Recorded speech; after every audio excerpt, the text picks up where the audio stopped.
The Grandfather from the Stars. I attended a seminar on the topic of the sixth sense. From the moment I entered the place, I knew there were many angels and departed souls trying to communicate with their relatives who were present. One of the attendees had an aura that shone brighter than the others, and I knew that something was going to happen with him in particular. I looked for a seat as far away from him as I could. The instructor who was giving the seminar came up with the idea of doing an exercise and gave instructions for the attendees to divide into pairs.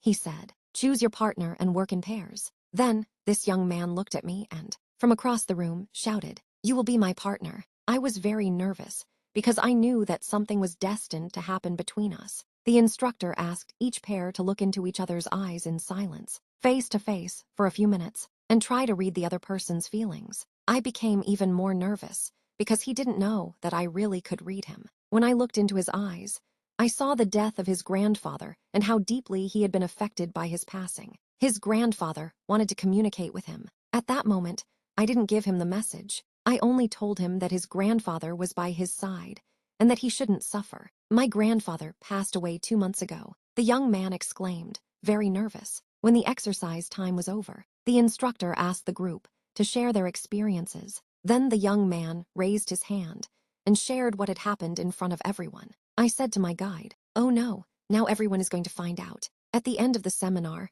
I headed home. The grandfather kept repeating the message for his grandson. I wrote the letter and delivered it to him. In this letter, the grandfather spoke to his grandson and told him to keep studying about the stars. When the young man read the letter and met with me again, he said, "Everything you wrote in the letter is true. Now you have to learn when is the right moment to deliver the message." I felt annoyed because I thought he was ungrateful after everything the angels and guides had done to bring him this message. And even though he acknowledged that the message was true, he still told me I should ask about the perfect timing. The grandfather was trying to get me to go out on a date with him. He kept telling me that he was good for me. Go out with him, accept his invitation. I would reply, "He is very arrogant.